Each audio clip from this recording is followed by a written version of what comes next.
And now I would like to call the guests to the front here. Now, to the left, the Vice President of the European Parliament, Katarina Barley. I would like to welcome you anew.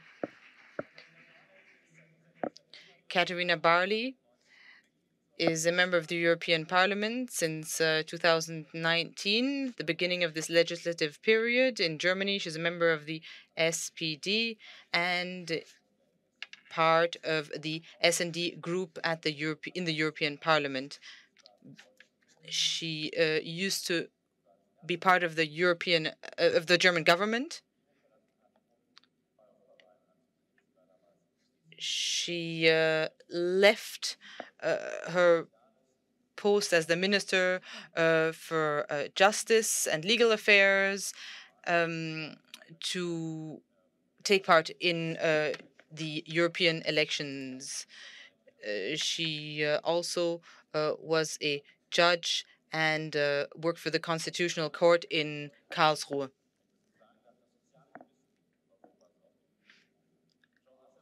Now, Mr. Jean Asselborn, our foreign minister.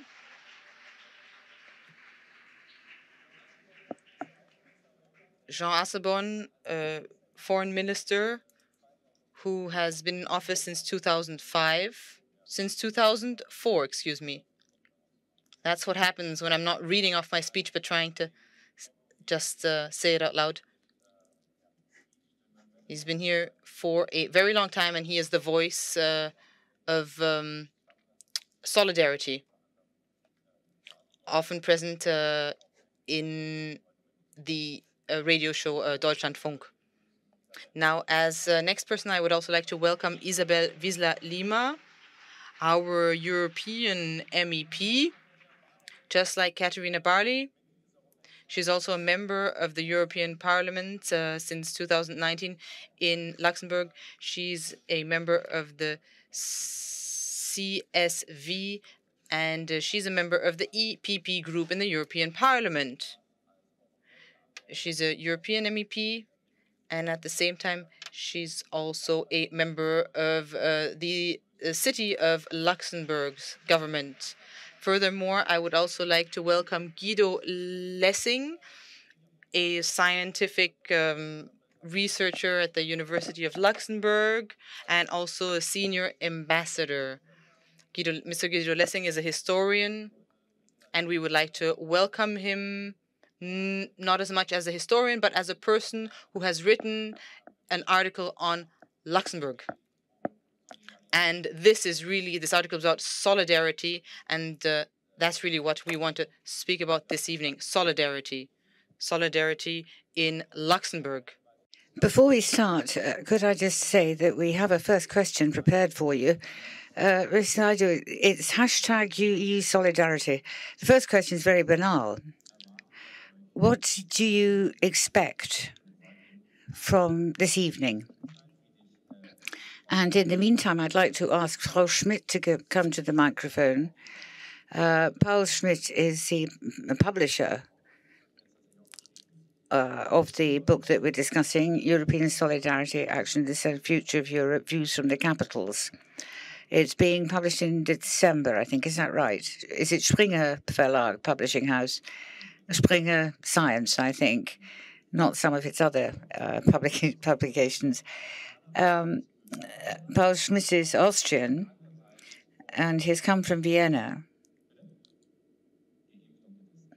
And he's vaccinated and tested. Fantastic. Good. From Vienna. And I said he's a publisher and is publishing this book on solidarity. If we could, can we see it on a slide?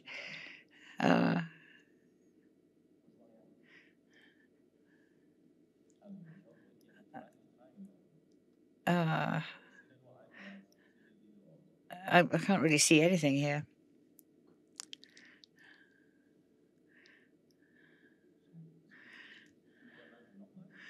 Well, we'll try again. But nonetheless, I think we should start with all the guests. Can I start with Frau Barley? Solidarity, how would you define that? Well, solidarity is one of the basic values of a social democrat. And it's something that we think of when we're doing virtually anything. People, therefore, who have less good living conditions or than others should be supported to bring them up to be able to live just like everybody else. Disadvantages should be smoothed out for people who cannot do anything necessarily to help themselves because they're disabled, perhaps, or for whatever other reason it might be. And so the interest of the community has to be for all of them, to help the individual. So that's solidarity. The word solidarity, as defined by a social democrat, is part of your DNA. And with all the international movements, social solidarity is also a theme. Jean Asselborn, you might need your earphones to hear the interpreters. Oh, Frau Barley hasn't got any earphones either. Nobody's got earphones.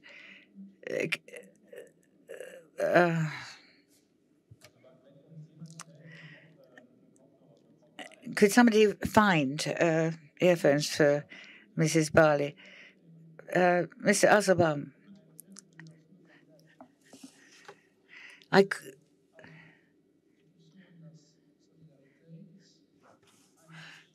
would say that solidarity is, I would define as an absence of egoism, of selfishness. Solidarity, I think,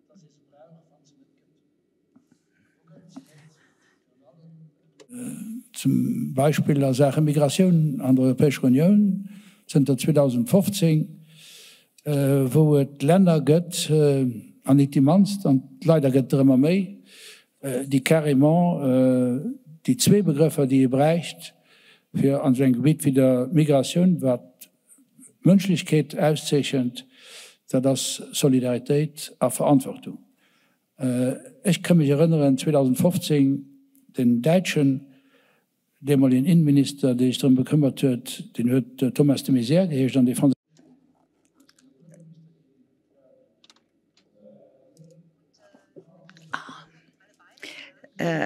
Said in a discussion, and this was reinforced later on, that the solidarity and responsibility were principles that were no longer being respected, and that would damage Schengen, and values of the European Union were being damaged at the same time. Isabel, Vizla, your definition. I just want a sentence per person, if you can manage it at this point.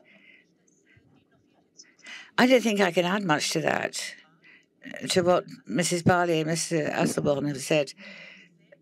I think that I can't imagine a society that could work without solidarity and people being able to live together. That needs responsibility. I think there are three factors that are important. Perhaps the most important is that there has to be a group ethos where you can tackle them together to achieve common aims, and people must do this voluntarily. If people are forced into it, then it isn't true solidarity.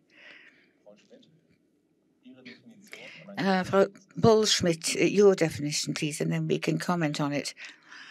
Well, I find it quite hard to say anything much new because I'd say pretty much the same thing. I'd agree with everything everybody said. In just one sentence, I think I'd say that solidarity is help the weak, as Asselborn said and Katarina Barley. Tomorrow, the weak should be strong, and you achieve that by everybody helping everybody else. That's the basic thinking that the whole of the European Union should be based on. Thank you. Can I just say I haven't got any earphones either. Andrea, would it be possible to put up Mr. Schmidt on the big screen? And also, perhaps I could put another question to everybody else. How do you define solidarity? After we've heard from Mr. Schmidt again, perhaps we can have more discussion of that. What is solidarity? Paul Schmidt, in your book, there are articles about the member states of the European Union. Over and above that, how COVID has affected it. COVID, of course, was the big incentive which kicked off the need for the values of solidarity, almost defined it. Can we say that every European country, member state, has its own definition of solidarity? Well, I think I'd start. I'm sorry to turn my back on everybody here. I mean, it seems to be working okay on the screen, but sorry about that. But anyway, I think that European solidarity, we heard at the beginning that solidarity was an important European value, one of the European basic values. And this underpins European policy, where we try, based on that, to promote cooperation, living together, creating balances, leveling out, so that everybody profits by that. This is actually what European solidarity is. Then there are national views of it, and there's solidarity as experienced. Why did you think a book was needed? Well, quite easy to explain that, because you often start with an idea because of where you are, and history and geography have a considerable effect on how you form your opinions. From a Greek point of view, solidarity in certain areas is defined differently from how an Austrian would define it, or Finland or Luxembourg. But this, I think, is what is interesting about the book, which is quite exciting. The whole title of the book is European Solidarity and the Future of Europe.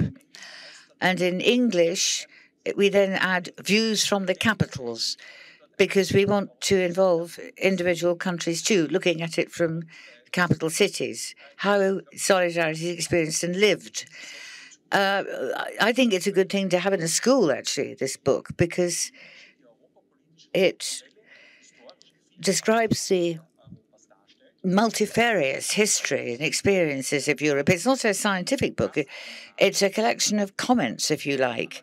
We asked various analysts, like Guido Lessing. Yeah, like Guido Lessing.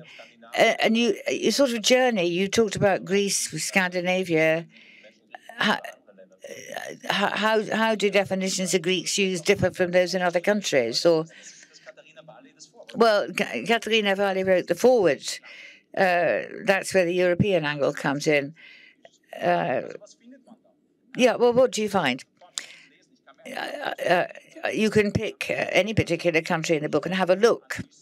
See how the people from that country analyze their relationship, or for their country, with European solidarity. What about Austria? That's your country. Oh, well, yeah, but Austria is complex. I'd rather start somewhere else, actually. We can talk about Austria afterwards, but, well, we could talk about Austria with our foreign minister. That could be interesting. Yeah, a love relationship, ups and downs. Anyway, the thing that's really gripping in the book is that, especially in the time of Corona, we see very clearly that regional solidarity was important. How did that work? In the Benelux countries and in the Baltic countries, there were difficulties at the beginning, but then geography really was important, and we saw that in some countries had very decisive security concerns, anybody who had a border with Russia. And then there are other countries that simply have a different history, and which see themselves as still rather in the victim role. You mean Eastern European countries, Poland, Hungary? Yeah, but you have to differentiate a bit. But Poland, for example, is a country where European solidarity is very much wanted by most of society. They have suffered so much, and they're very keen that they should be part of Europe. There's also, of course, a very strong economic strand of thinking in that. There are countries that have external borders in the Mediterranean, where migration is a big theme at the moment.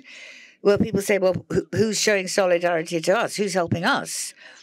Where's the balancing out? There are countries like Ireland, which has relied a great deal on European solidarity, especially through Brexit.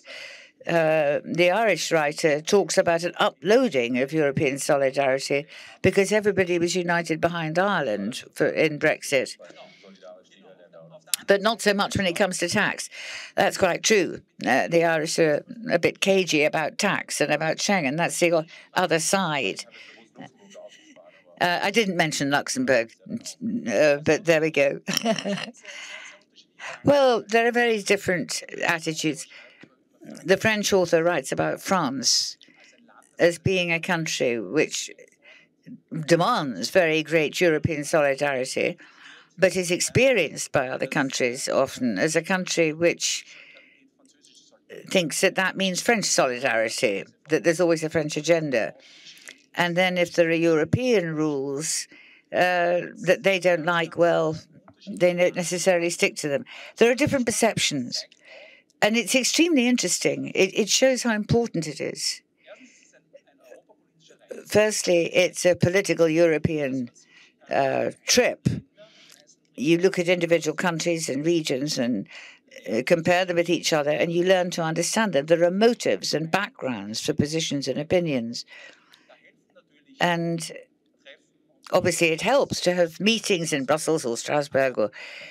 But if you really want to get to grassroots, you have to go out there into the countries themselves. There's an anecdote. It's just occurred to me. We just talked about Ireland.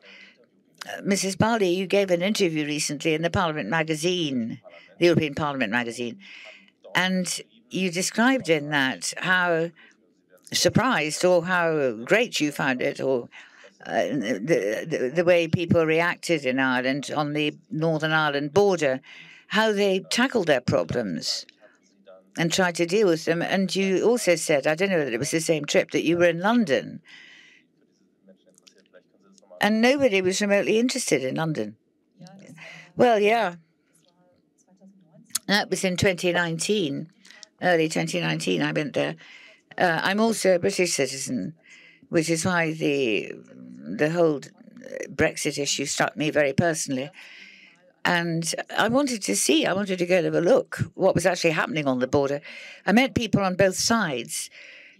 And I met people who worked together, people who lived along the border on either side of it. And they'd sorted out their own agreements and associations and whatever. It was an extremely emotional trip in that way and very impressive. There was a chap there who took us to his parents' house and said, look, here in this house, a car bomb went off just there. And a judge and his wife, and the wife was pregnant, were all blown up into bits. And it really struck me. And then he pointed out where the sniper had been standing, who had shot them. They just had bad luck. They were there at the wrong time. To me, it was a really quite an emotional experience. And then, as you've just said, there was a woman who came up, and she said, you're a German politician. I mean, at that time, I was a German minister, and I was going to stand for election to the European Parliament. And she said, you've come here, and you've come to have a look. Do you know, nobody from Westminster's been near us. You're a German politician.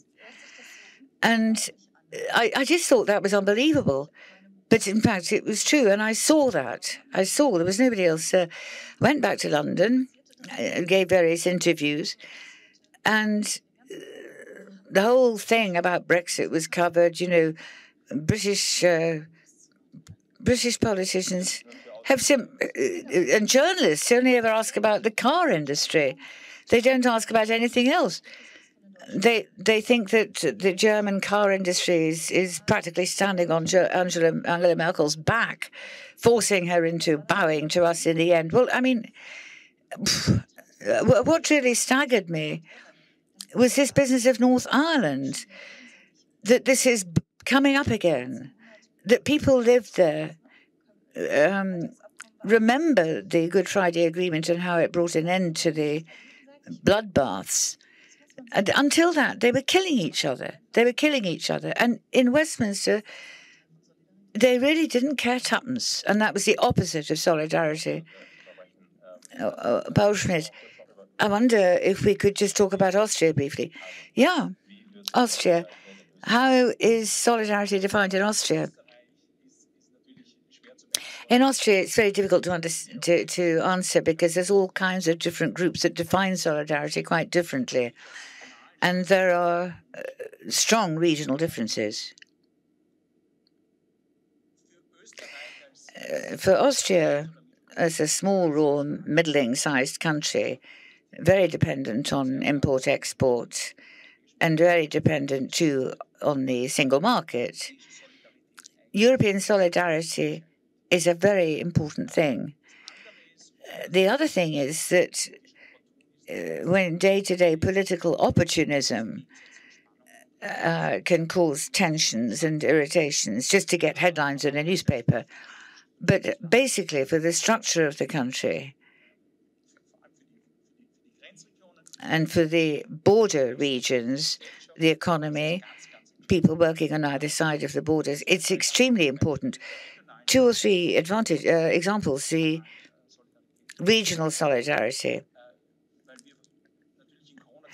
Obviously, we're living in the time of Corona, and in the German-speaking regions, and including Austria in particular, the infection rates at the moment are incredibly high.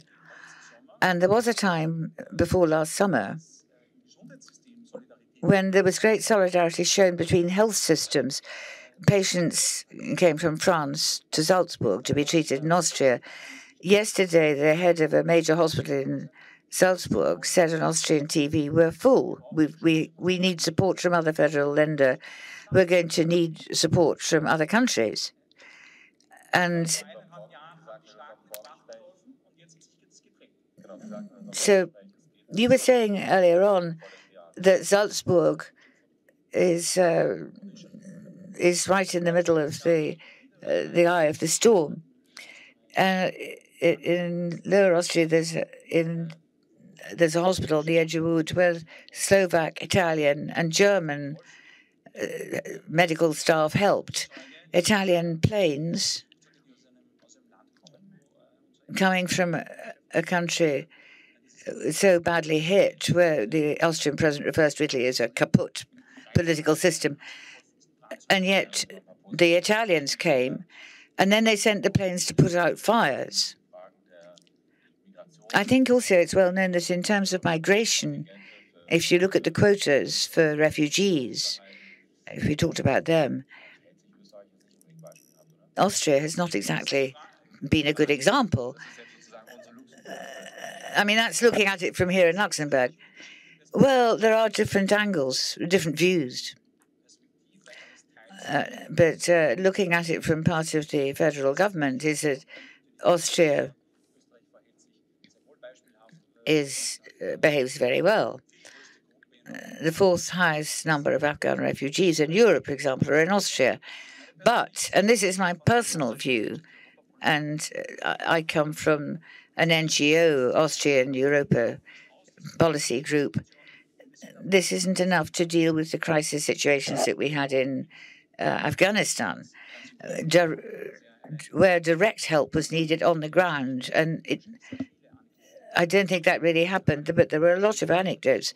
I mean, the Luxembourg foreign minister, I think, in principle, helped to get one family out of Afghanistan, and the Austrians weren't. Basically said other countries can do something. I think that both you get both views. Thank you. Okay, Jean Asselborn. Afghanistan. Could you tell us a bit more about the story of this family of a judge from Afghanistan? Now, we have a very good understanding with Austria. And you're right when you say there are many Afghans in Austria. Many of the people from Afghanistan who were taken in by Austria were welcomed before Chancellor Sebastian Kurz. Otherwise, they wouldn't even be there. As a foreign minister, he more and more made steps against European solidarity and against welcoming these people from Afghanistan. And in my opinion, this was very bad for Europe. In 2018, when Austria had the European presidency, what happened there is that within the EU, we could no longer speak with a unified voice in terms of the UN pact.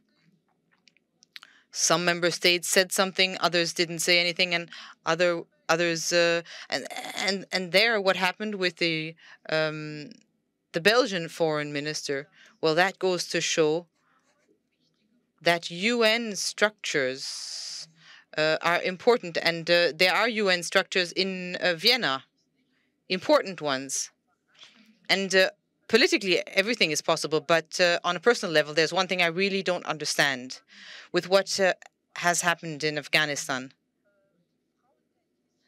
An hour ago, I saw the wives of the Yazidi people.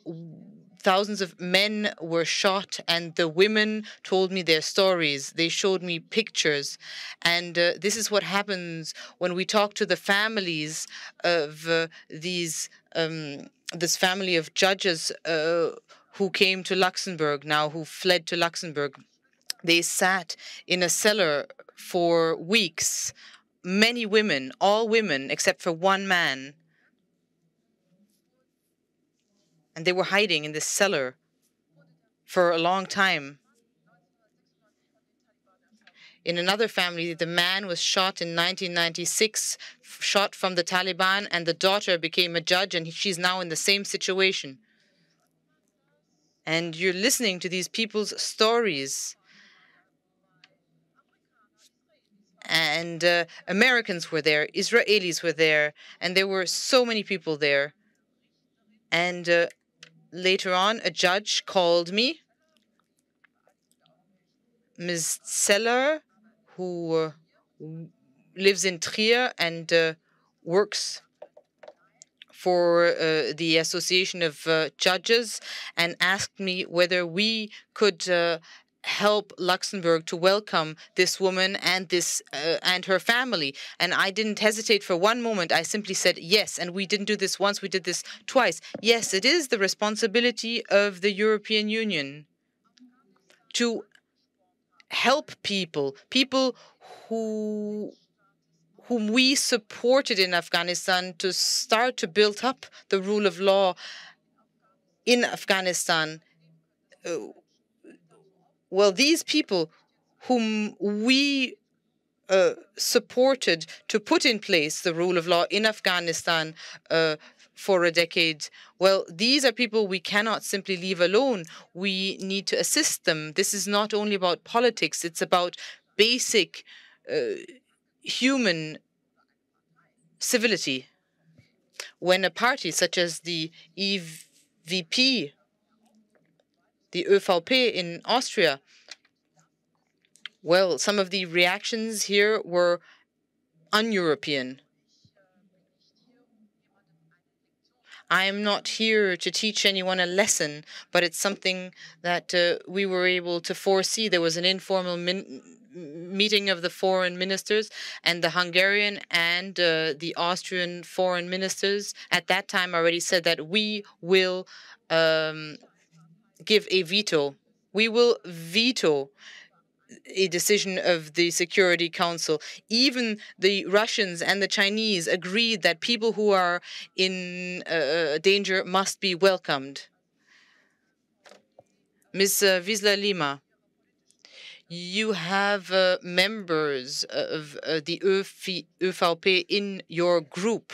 What happens when you speak with these MEPs? Do you sometimes ask them within your group, why isn't Austria opening its borders more? Or and particularly looking at the case of this family of the judges from Afghanistan, how are these discussions with these MEPs? And I would be curious. No, we never had such debates.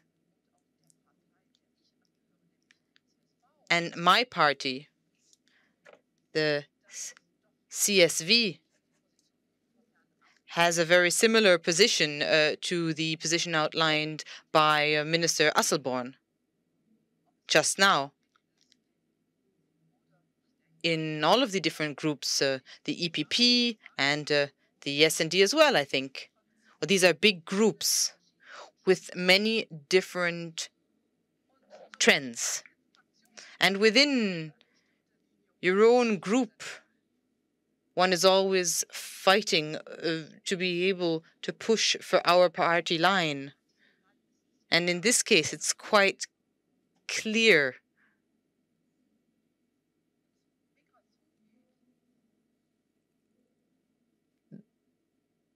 When we're looking at migration more broadly, well, that's where we can really see a divide in Europe.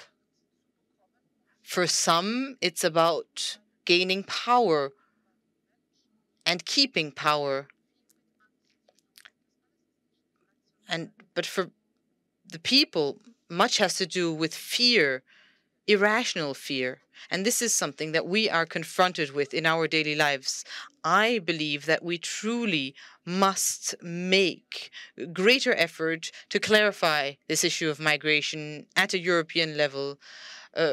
Refugees, asylum seekers, we truly need to clarify this at a European level. We're going to, of course, also discuss the situation in Belarus for the moment. There is a good draft of the Commission on migration. This is a draft that we need to keep on working on. We have a president from the EPP who backs migration policy where solidarity stands at the forefront.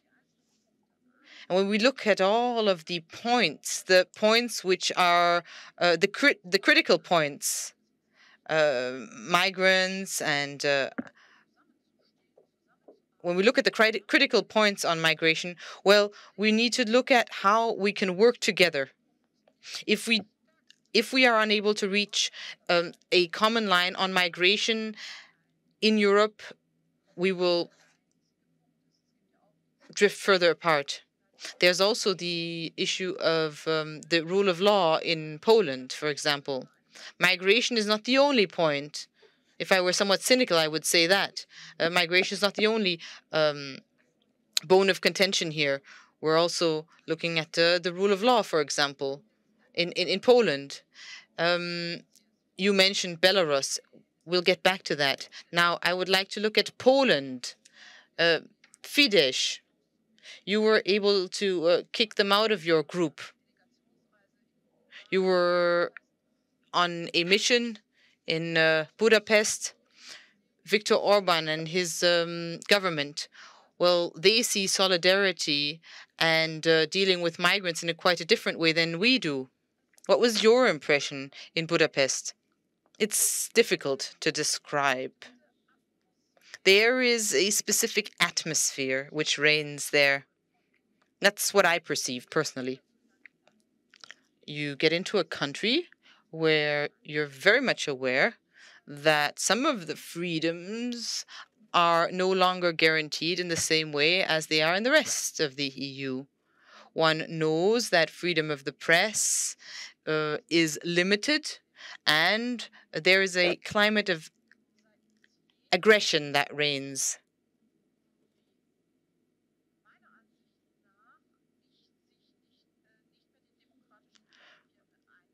From those who do not respect democratic principles, that is. Now, I'll give you an example. When I arrived in Budapest, we got out of a bus. And a journalist came up to me, held the microphone under my mouth and said, "Do you have something against our law on child protection?" That's the form of aggression, the climate of aggression that I had to experience. As MEP Barley has just mentioned, as Vice President Barley has just mentioned, this is a law that that is in favor of discriminating against LGBTIQ people. Of course, we all want to protect children, but we don't want to discriminate against LGBTQ people. We have a question here from Pascal Mathieu. I don't know which language you wish to speak, but you have a question on LGBTIQ+. You may come up here to the front and ask your question in whichever language you choose.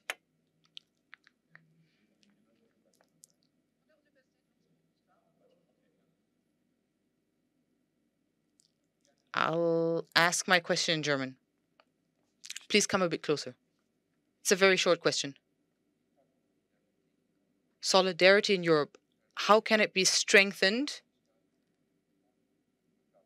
when particularly Hungary and Poland are infringing the values, particularly as Vice President Barley and Ms. Wiseler-Lima also has mentioned, particularly looking at laws which are against homosexuals and which discriminate against LGBTIQ people. A further question by Margot Boucher on the backyard mentality in the European Union or in specific member states. Perhaps we could use both of these questions.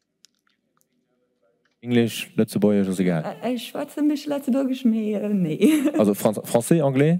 No, I will ask it in English. Fine. So we've been talking a lot about solidarity linked to migrants, but recently with the COP26 and the current issues linked to the climate, my question is more linked to ecology. Going towards a greener world will need a certain level of solidarity, certain willingness to do some effort, giving up some joys and pleasures for the sake of our planet. So is there a way in which the European Union or member states could tackle the NIMBY, or not in my backyard, mentality of European citizens, especially with regards to moving towards a greener planet, green infrastructure, and things like that? Thank you very much. Yeah, thanks for having built the bridge for a new topic that we'll tackle. So we should really split those two questions. Katarina Barley, ich würde Sie gerne auf die erste Frage reden. Katarina Barley, would you like to react to the first question? Yes, indeed. It's a very difficult question with multiple angles. In the East, we have a completely different view on the LGBTIQ issues, and this has historical reasons, but is also being pushed. Many governments use this issue to push for a divide in society. There is a global movement which is pushing for this. And in Poland, there is an organization which is clearly against feminism and against LGBTIQ. Now, Jean, please correct me if I'm wrong here, but these governments are truly, I'm going to exaggerate, but not much at all. The idea is that when in Europe, you walk through a park, homosexual couples walk around naked in parks or dressed in black lac and leather, and that this is something that children need to watch, and that pornography is being showed in kindergarten.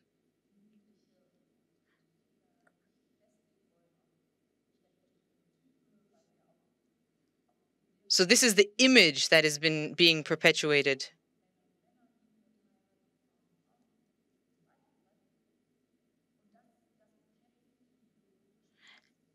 And these views are being fought against. The European Court of Justice ruled the following: that member states do not have to introduce homosexual marriages in all states, but they must recognize marriages, same-sex marriages that were concluded in a different member state. So what Germany also just included this in 2017 as being added. And that under very special circumstances. Now, what we can do is exercise pressure, bring matters in front of to the European Court of Justice.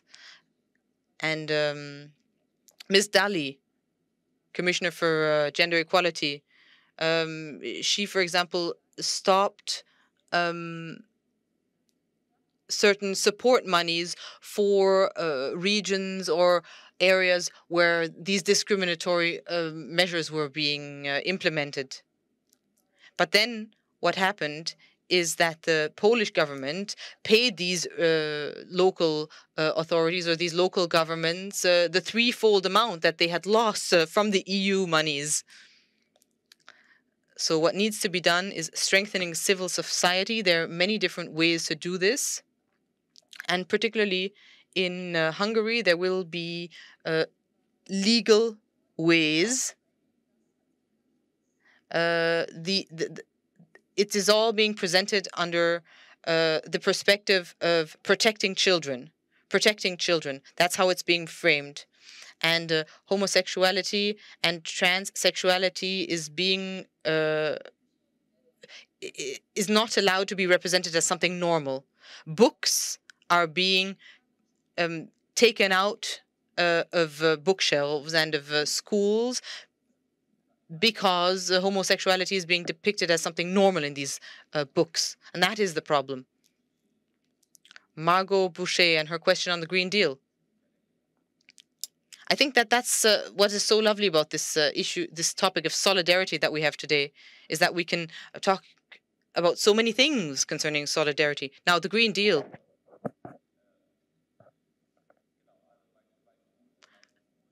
In Poland, for example, there's still so much of the coal industry is being promoted. It's a fundamental part of the Polish economy. I'm always looking at you, Ms. Barley, Ms. Vizla, Mr. Morawiecki, Polish Prime Minister. You answered his questions at the European Parliament and told him a few things about how the European Parliament works. Could you say a few words on that? Ich weiß nicht, wie es Isabel empfunden hat. Ich fand das ein bisschen surreal, weil er hat das getan, was viele Regierungschefs tun, nämlich eigentlich zu seinem eigenen Volk gesprochen. Und das Narrativ, das ist eben schon mal angeklungen, ist eben, wir haben ein Recht darauf, von der Europäischen Union unterstützt zu werden, insbesondere von Deutschland. Es gibt eine historische Schuld, die gibt es, zweifellos. Und Deutschland hat da eine besondere Verantwortung. Aber aber ihr habt nicht das Recht, euch einzumischen bei uns. Es gibt inzwischen ein Urteil des polnischen Verfassungsgerichtes, das zur Folge hat, dass sie sich quasi aussuchen können, ob sie sich an Europarecht halten oder nicht. Also die können auch sagen, die polnische Verfassung sagt was anderes, deswegen halten wir uns nicht an Europarecht. Ist jetzt ein bisschen vereinfacht, aber darauf läuft es hinaus. Und das sei ihr Recht. Ja.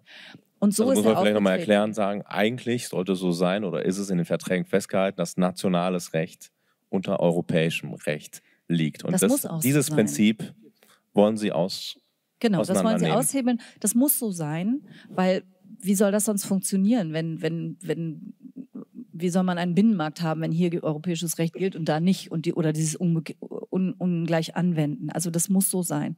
Aber der polnischen Regierung gefällt halt vor allen Dingen nicht, was der Europäische Gerichtshof sagt, weil der liest ihnen manchmal die Leviten und deswegen wollen sie das einfach nicht anerkennen. So, und was wir gemacht haben, also ich für meinen Fall habe mich da sehr auf den juristischen Teil beschränkt, weil er gesagt hat, was die gerne tun, wir machen eigentlich das Gleiche wie alle anderen auch. Zum Beispiel in Deutschland werden die Richterinnen am Verfassungsgericht von der Politik bestimmt, vom Bundestag und vom Bundesrat. Und er hat sich auch auf das Urteil des Bundesverfassungsgerichts bezogen. Genau, es gibt ein Urteil aus dem letzten Jahr. Ich bin ein großer Fan des Gerichts, ich habe dort gearbeitet, Sie haben es gesagt, aber es ist ein schlechtes Urteil, es ist ein falsches Urteil, wo auch das Bundesverfassungsgericht sagt, an dem Punkt folgen wir dem Gerichtshof nicht. Aber, das sagt er natürlich nicht dazu, der gute Herr Morawiecki, dafür wird Deutschland gerade verklagt. Zu Recht. Poland is being accused, quite rightly. I don't know, not a lawyer, but I was simply trying to explain to him why. I mean, he knows perfectly well, but why to compare the appointment of judges by the Bundestag is not quite the same thing as what's happening in Poland, because in Poland, they want to control the judiciary. They don't want control by the media, they don't want control by the judiciary, they don't want any control or challenging by the opposition, by everything is being restricted, and you can see it gradually happening. Yes, just very briefly.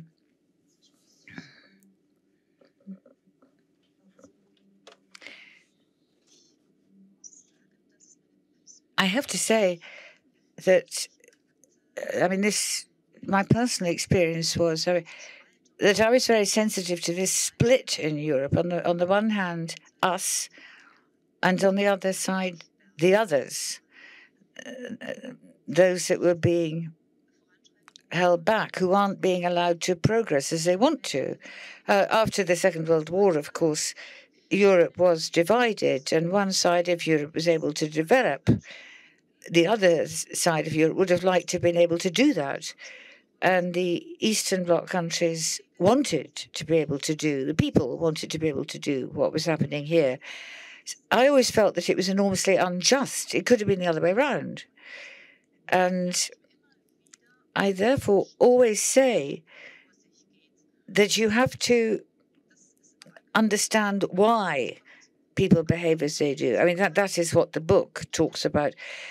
But nobody has the right now to cast out on European fundamental values, because if that happens, we're going to end up with the same sort of situation as before. We didn't have democracy. Respect for an individual and the concept of respect for an individual just wasn't there. We must not accept that that ever happens again through the back door. It's a very serious point. This constant nibbling away at saying, well, you owe us, and that's why we justify what we're doing, because you owe us. I mean, this is simply not acceptable. And if I could say something very briefly about what Katarina Barley said, without expressing it in quite the same way, but you said that this is a discourse, this is a way of speaking. It may not sound legally extreme, but it's a kind of vocabulary that is used where things are presented as facts when they're not. And this guy stuck a microphone under my nose and said, oh, you're anti the law defending children. What I was just talking about is populist discourse. And you say, well, that is not what this is about. You have to look at what they're saying and see why they're saying it, what they're truly saying. Jean Asselborn might like to react to this. But first of all, I'd like to just say that we haven't yet talked about NIMBYs, not in my backyarders. There's a question from Trier University, Luca Gerhardt. in the border, you go further east, and then you go further east again, and you end up with the Polish-Belarus border. And doesn't that problem also have something to do with solidarity? Luca Gerhardt from Trier. Yes, thank you. My question is, countries like Greece, Croatia, Poland, on the external borders of the EU are making illegal pushbacks against refugees who are threatened with death. And they're turning upside down all the UN conventions and the human rights legislation on the rights of refugees. And do you think that the community can really, the union can really show itself as a union of solidarity with the basic values being upheld when you look at what is actually happening, what is there now?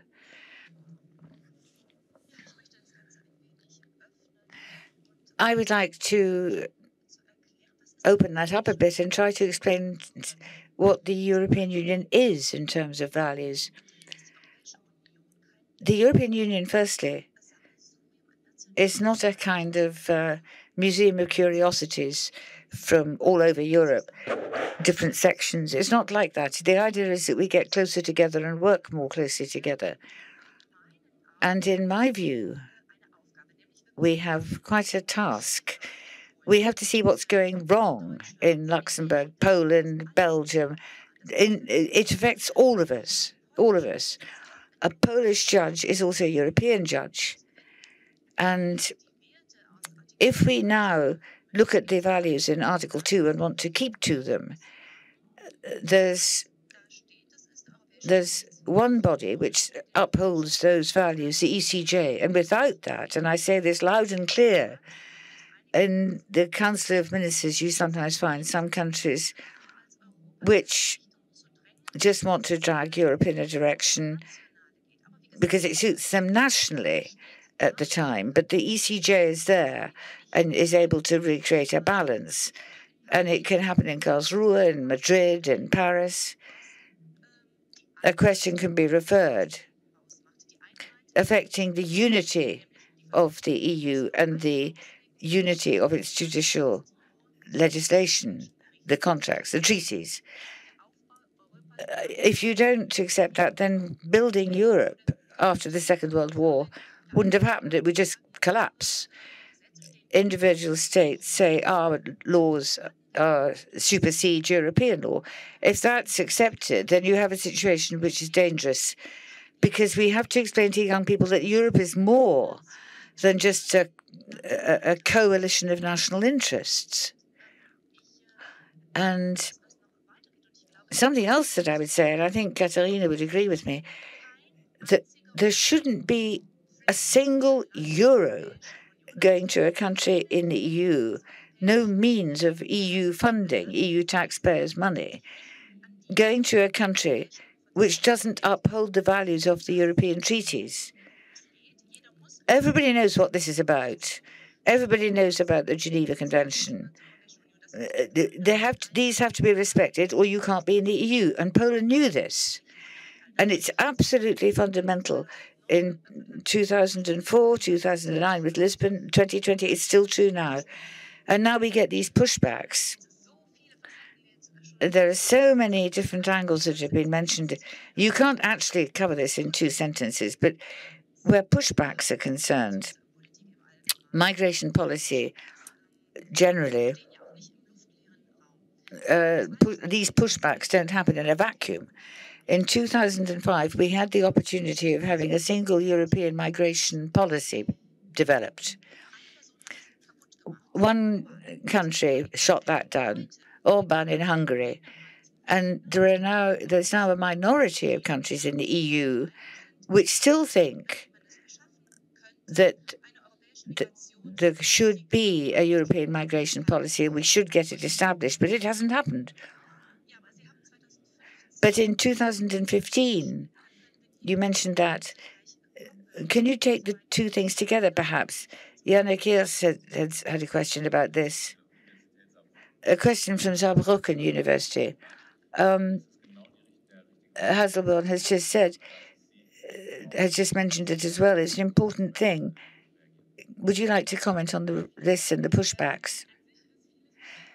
Yes, a lot of what I wanted to say today, I don't need to say because the wonderful previous speakers have said it. I've been working since 2015 in the refugee law clinic in Saarbrücken University. We had initiatives from various students who wanted to work on it, and we work on it more and more. But we haven't seen a single improvement in the situation. In fact, things are getting worse and worse. And the situation that we now have in Poland and that we saw in Afghanistan, but which we saw before on the Greek mainland, is just appalling. And this is not the Europe that I, as somebody who works within a European institution, want to stand for. It lacks respect for the law. It discriminates. I mean, obviously, every person has a right to stay. Not every person has a right to stay in Europe, but every person has a right to process, to a fair process, and a process that doesn't take too long. It's simply not possible the way things are at the moment, when nothing is being done. And then something else before I come to my real question. I heard the Minister of the Interior in Germany saying that Poland was not behaving in a very good European way in recent weeks.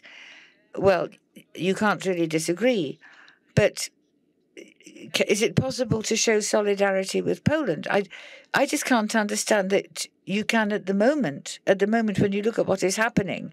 So my question after all of this is whether all the promised and much discussed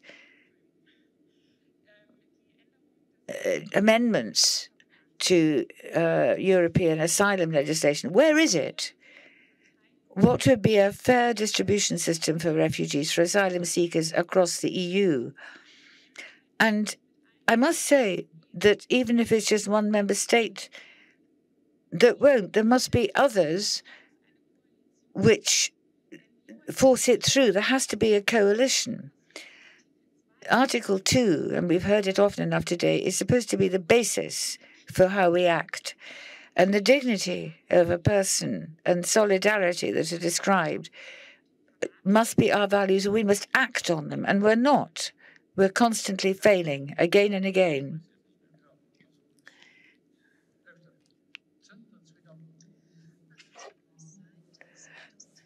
In 2015, that goes back a long way. We haven't been in a position to follow the proposal by the European Commission, which is not perfect, but which could have been extended. We could have done something with it. That's the main point.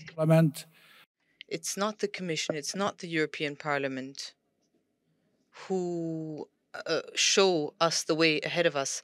It's the Council. All of these rounds of ministers from all of the different member states, you should take a look at what happens in the room there. It's terrible. When we're looking at migration, the link to terrorism is made. The aspect of security policy is becoming more and more important and is being focused on more and more. And the values of humanity and human rights is being left by the leeway. A mistake was done in August. We saw this quite clearly. Last week, I was in Abu Dhabi and in Dubai. And I met the foreign minister of the Emirates. And we were asked quite clearly, why did you need 4 months before you were able to tell us what was happening here? That people were being moved to Poland with these visas and passports. Because why did it take you 4 months? I think there's only one solution. If the will is there, of all countries, Turkey, Iraq, Syria, if all countries want to put an end to this situation, then it should be possible for UN representatives in Belarus to reach these people and to be able to transport them back in a dignified manner. Families with small children and babies, all of these people need to be put into a safe space. What's happening in Poland today could happen in a different member state tomorrow. I'm saying this quite clearly. We cannot find countries which will open their borders, and that is why we need to really look at what's happening here. Poland made a mistake, clearly. They wanted to deal with the situation alone, by themselves, just like in Lithuania or Latvia. Well, there they looked for a European solution in Latvia and Lithuania. What would a European solution be? Well, that would be that those who cross the border would receive a due judicial process.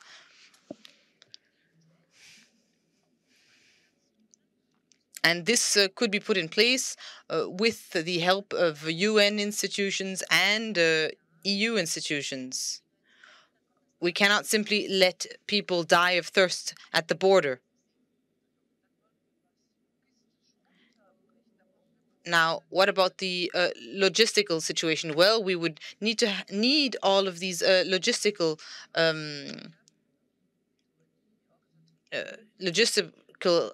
aid, and that would be brought by UNHCR and other institutions. Ms. Wiesler, would you like to add something? First of all, what I would like to say on this point is the pushback. I am not at all in favor of it. It's completely unacceptable.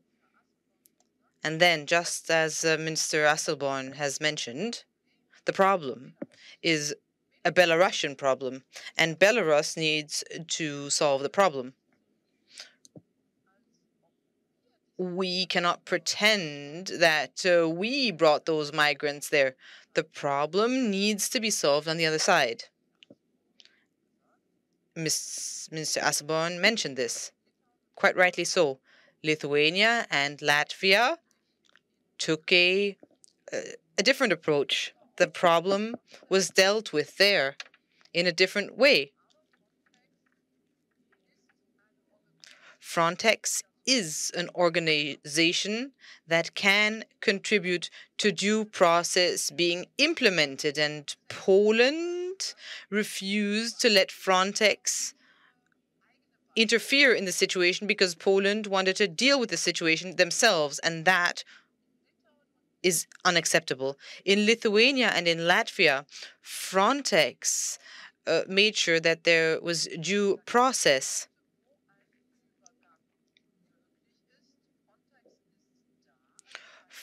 Frontex is showing its presence and is helping countries to deal with the problems that they have. What would have been better would have been to have a diplomatic route before the situation became as dire as it did. There's a series of countries of origin from where these refugees and migrants came, where there were truly policies being implemented for these refugees to keep on traveling. There's, of course, also the problem of human trafficking. And then when we looked at all of the cases on hundreds of people, only 6 out of 100 people, for example, really received a right to asylum. So we can see that actually very few, in the end, have the right to stay. Human trafficking, that's what's happening here. State-based human trafficking. This is completely unacceptable. And all of this is being supported by Russia. We need to be very cautious. How we deal with this problem, it's truly a very difficult situation. We're talking about people's lives here. Thank you for your patience. And now I'd like to also say a few words on Luxembourg. I think that Poland is a wonderful example, an example to look at the definition of solidarity. In the case of Poland, now, there should be common goals.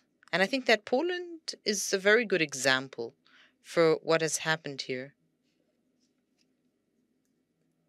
There is an institutional framework where we can see that there are other European countries that are trying to work with the asylum issue. And Poland, although Frontex has its headquarters in Warsaw, Poland is refusing other European nations' assistance. And that's where we can say that there is no will to work towards common goals. There are no common goals, and there are no common rules, and there's no common will to reach a solution.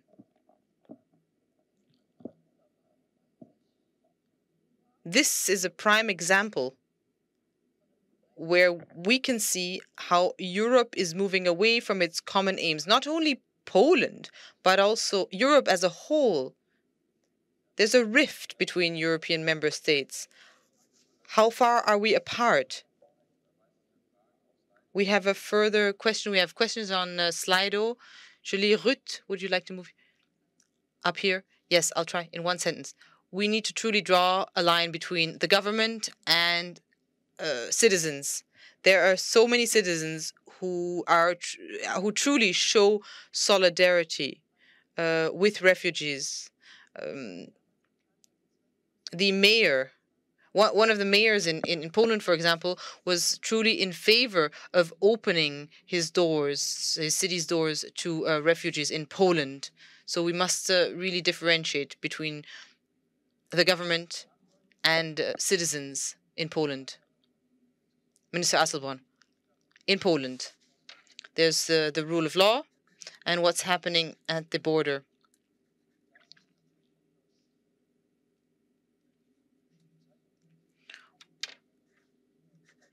When I read the papers, I can read headlines such as Poland is the winner in this game. Julie, please, from Slido #EU Solidarity, we received a question. Now, how do you define solidarity? Our survey, empathy, compassion. Could you show us a Slido up here, please? Adrien, could you put Slido up here, please? Now, let's look at the survey once again. Please repeat. I don't know whether you can see it up on the screen here.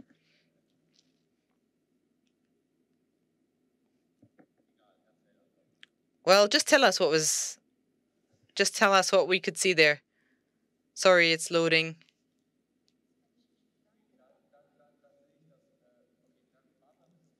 Now, we'll wait for it to load.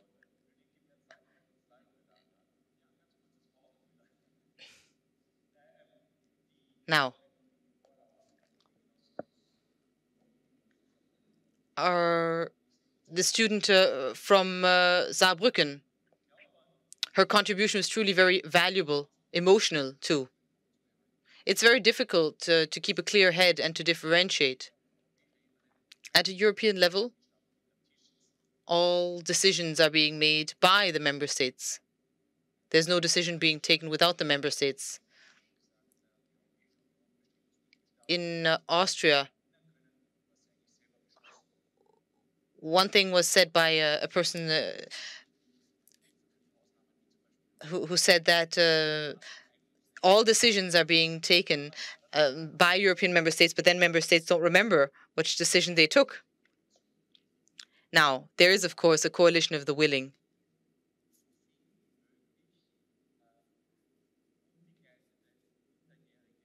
Unaccompanied minors to distribute these in a fair way to enable them to leave refugee camps. That's one thing which is being done. It's very little talked about, but it's being done.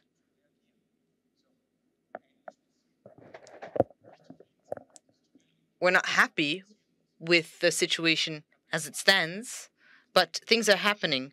And just as Ms. Barley has mentioned, we need to differentiate between the government and citizens' initiatives.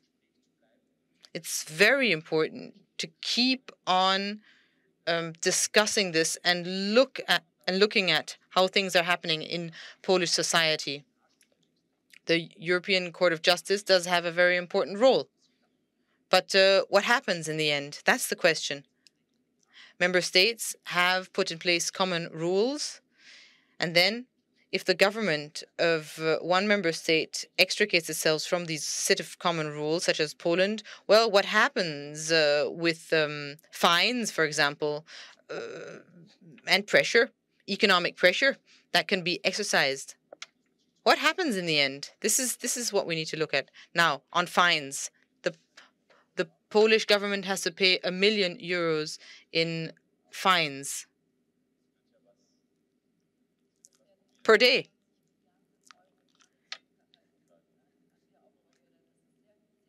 €25 million are also being held back in aid from Poland for the moment. So economic pressure is being exercised. Economic solidarity. That's also something that we've seen during the economic and financial crisis.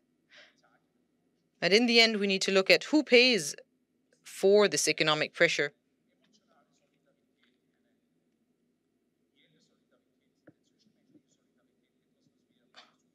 What about human solidarity? Is that not what we're actually looking for? Human solidarity.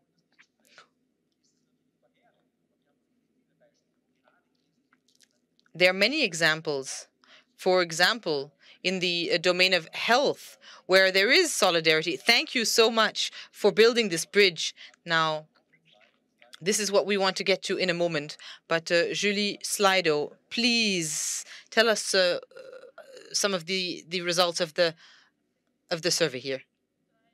Now, the 3 questions that were liked most first.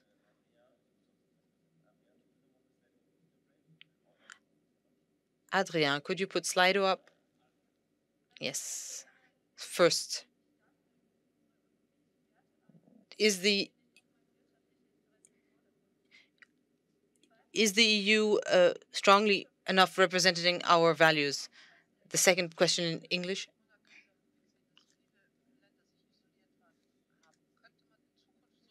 How can we change the discriminative ways of Poland if Hungary vetoes any decision which is taken? The same applies on any decision taken on Hungary. Okay, vielen Dank. Vielleicht wollen die 3 Fragensteller. Perhaps the 3 people who've asked the questions would like to come up here to the front. I don't know whether you're physically with us in the room. Richard Gerdemann, Emilia Funfhausen, and Sam Assey. 1 per question. 1 reaction per question. The first question. Mr. Jean Asselborn. Now,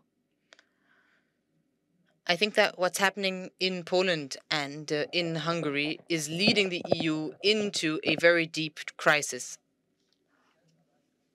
that cannot be solved with money alone.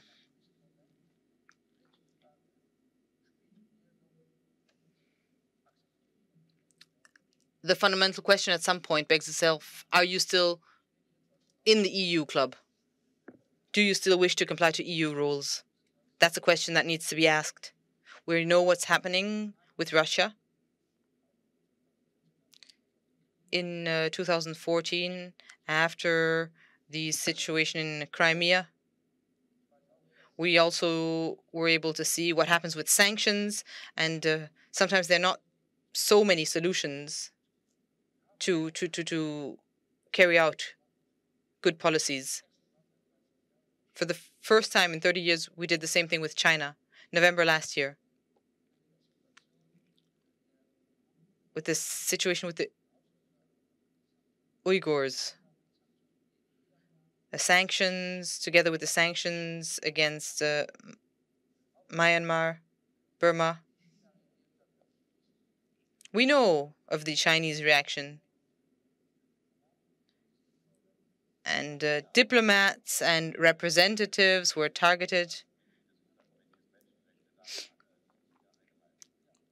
Ms. Wiseler-Lima, as a member of the Subcommittee on Human Rights, is no longer allowed entry into China, for example. Now, a country such as China, a powerhouse, even with such a powerhouse, we do have remedies to be able to have some political leeway. So this is something that we need to do in our own house within the European Union. Now, what can happen is that in different countries or in different economic areas, there will be repercussions, of course. But we cannot only use Article 2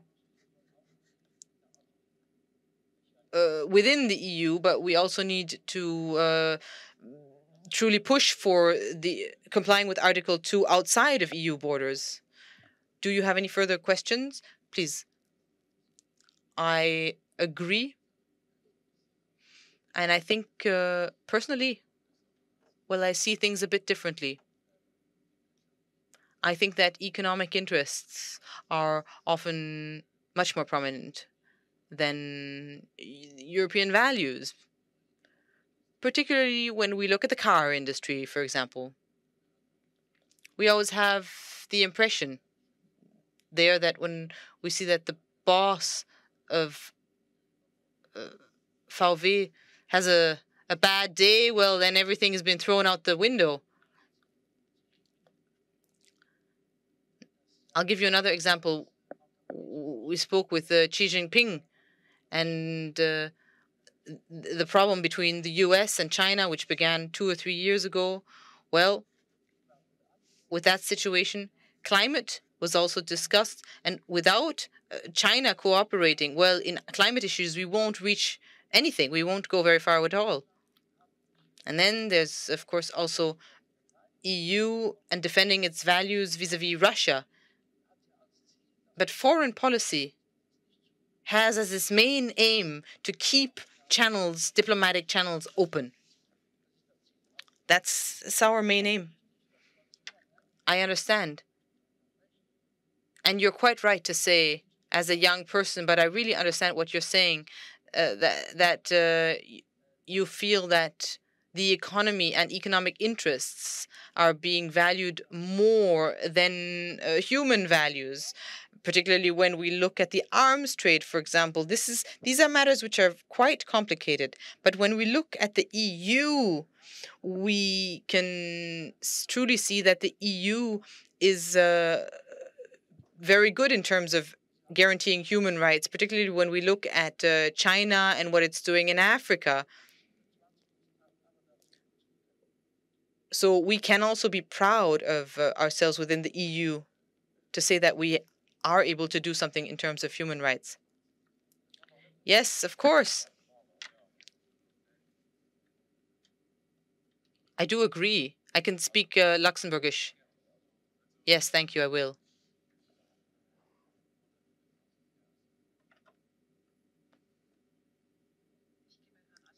I, of course, agree with Minister Asselborn, but on China, well, I think that we, as European citizens and we as European Union, who are proud of our values and proud of our international image based on freedom of the press and international solidarity, well, that we should take a stronger stance because, quite honestly, well, China is a dictatorship.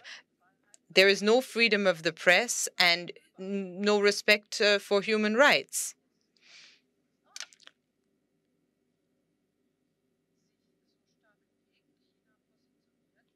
The United States takes a strong stance against China.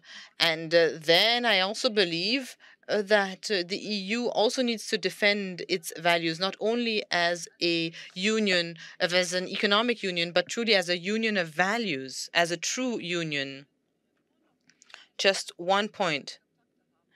If we can only have a good open diplomatic channels with countries which guarantee human rights in the same way as Luxembourg and Germany, well, then we wouldn't have any diplomatic channels open at all. I just wanted to mention that. Yes, well, that's the economic reality that we live in. We need to be realistic. You're quite right.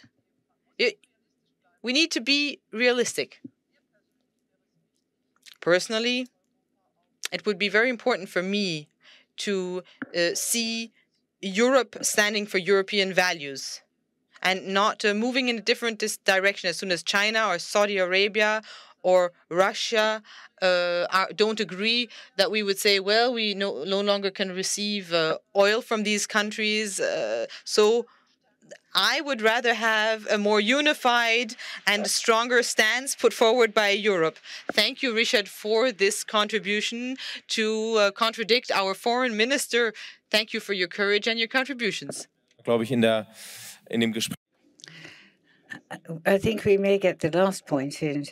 Luxembourg, Guido Lessing, given our geographical position and everything, is Luxembourg exemplary? Is everything just fine? Well, solidarity is my big subject because Luxembourg, I think, in the crisis, on the basis of the work market, worked almost with shock when Germany closed borders at the beginning. There were hotel rooms that were rented so that cross-border workers could be kept working in hospitals, for example, where they worked here. It was a bit of a shock, and we said that it was a break in European solidarity because Luxembourg itself is a whole border region, well over 200,000 people in the health system, 60, 70%, I think, cross borders.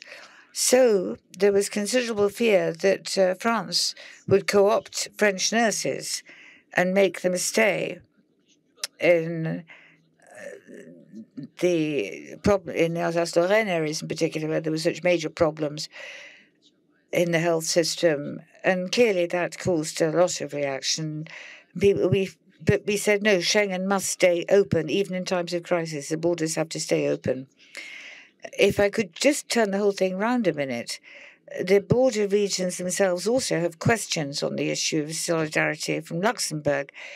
There are things I can remember. For example, at the beginning of last year, the mayors of Trier and Metz, the ones from the region where the nurses commute in from, for example, as well as all the bank employees, but they asked Luxembourg to pay for the communal services that they were, so they could go on financing communal services. And the Luxembourg Prime Minister said that we weren't there in order to make sure that the Christmas tree was financed on the market in Metz. I mean, it was really quite a nasty little spat. But as you just said, solidarity is a matter of perspective. Everybody makes their own solidarity. And very often it's seen quite differently from the other side, depending on which side of the Saar or the Mosel you stand. Time. There are a lot of pointers with solidarity between countries. The climate crisis, water levels and shortages.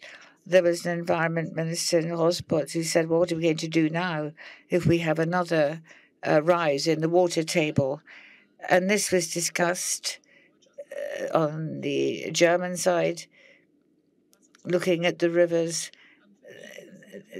They avoided, did everything they could to stop the flooding of Luxembourg being even worse. I think within the regions, it's very possible on a day-to-day basis for people to express solidarity with each other. And I think that this is very important. This is what happens, not at an abstract level, what's worked out in Brussels or foreign ministers meeting, and you don't know who they all are. And then there's some legislative process that you don't know about either. But in practical terms, what happens on the ground at a local level when you've experienced solidarity, I think it has a great reinforcing effect. People say, yes, they were decent to us, we were decent to them, we must help them. And the same thing happens with peaks and differences in need during COVID. To talk about the payments that were asked for after the COVID crisis broke out, well, has that sort of been dropped now? That issue of paying for the expenses of running schools and so on? I don't know the figures, but I think that the situation was quite extreme in some areas, that you had very economically powerful cities around Geneva, for example. It happens the same thing. And then there are a lot of poorer villages around, which are more or less financed by money from Geneva, people who cross borders. And there was a request that things should be balanced out between France and Switzerland. Germany is such a strong country, we don't really need to have to say much about it. But in terms of COVID, COVID really was an extraordinary thing to see policemen on the bridges over the rivers with guns at one point, just standing. With France, we are looking not at direct payments to France, but we're trying to see how things could be balanced out, but also whether Luxembourgers have an obligation to help to train the nurses, pay for the training of the nurses that come from France and that work in our hospitals. There are projects going on. There are figures being discussed. Obviously, we have to thrash it out with France. But you can turn it any way you like. We're a country which, I think, we have 220,000 cross-border workers, which is much to our advantage in Luxembourg. And we must be capable of giving something back politically. You can always say, well, the situation around Metz was terrible because of the collapse of the steel industry, and they never made it back. It's nothing to do with us. But I just think that everything which is built up in Luxembourg wouldn't have been possible without cross-border workers. Wouldn't have happened. I wouldn't be sitting here talking. I mean, we are in a very special situation. We know that. But the cross-border workers have to be recognized. It's not just money either. It's projects that can be invested to help with them back in France. And that's what we're looking at. You said Trier is poor. Well, it is actually, but we profit by that. If people come from Luxembourg and go shopping in Trier, and people in Trier find work in Luxembourg, then obviously we gain from that as well. But there are very small villages or towns on the other side of the Mosel, Termels, where people can no longer afford to buy a house. Prices are so high. And in Rheinland-Pfalz, we have free childcare, for example, kindergartens. A lot of people who work in Luxembourg, often Luxembourg citizens, live in places like that, enroll their children in the kindergarten, which is very expensive for small villages or communes to run, but they don't pay their taxes there. So there's a certain amount of muttering about this. We've got to do something about it, how we can best balance it out. But obviously it's in our reciprocal interest to do that. There are also many skilled workers who say, why do we bother training anybody in apprenticeships because they just go off and it costs us money and we lose the work, having paid for the training. Germany's rich, but these things happen. So were you part of the negotiating team for the coalition for the likely regulation on traffic lights? I don't. Do you want to give us any secrets as to what's happening?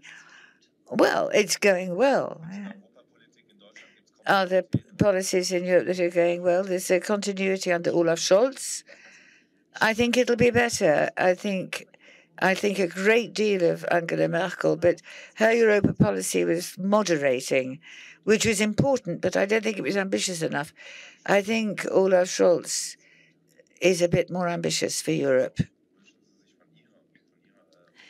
And your own government, do you want to have discussions with prime ministers and discussions on this regional basis that you just mentioned in Trier?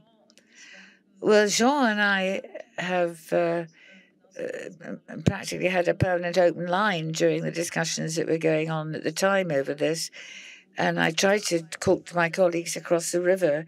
I mean, sometimes people just don't get it. If they live further away from the border, they don't really understand what it means. Olaf Scholz is a Hamburger, but they're very open to the world. And I think that he understands this. And I think that if things are not working out in one small area, he will do his best to try to put it right. Well, this was a conference this evening. I know that many of you have to go and catch a bus, and buses have to go. So I'd like to give the young people here the last word. Students, school children, pupils here, with the following question. If you could come up with your own definitions.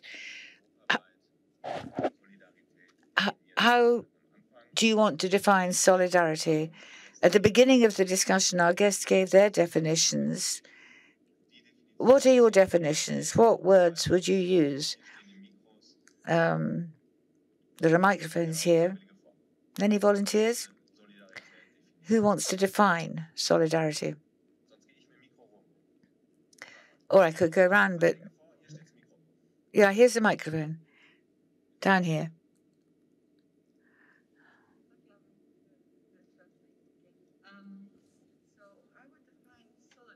Solidarity as being able to have empathy with not just individuals, but with groups of people, putting yourself in their shoes and, you know, trying to think about what it would be like if you were in their situation and treating them like you would want to be treated if you were in their situation. That, for me, is solidarity.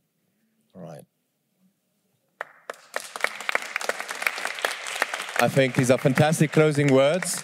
In case there's no one else jumping up right now, okay, then I would thank you for this final contribution. Ich würde unseren Gästen ganz herzlich danken. And I'd like to thank our guests and also for your patience because we're way over time. Katarina Barley, Isabel, Guido, Jean Asselborn, thank you. Thank you to the organizers, the four universities, Saarbrücken, Elisabeth Marx in particular, I'd like to thank you. From the University of Luxembourg, Anneliege Hogenauer, who wrote the report for the platform for the conference and the future of Europe. And I'd like to thank the representation of the European Commission and we invited people. We've had the publisher. I'd like to thank the interpreters, and our small team, Christophe Schröder, Willy de Roche, Joanne Leder. Merci. Yes, thank you to all. Thank you to the public for having taken the time to come and talk about the future of Europe. Thank you.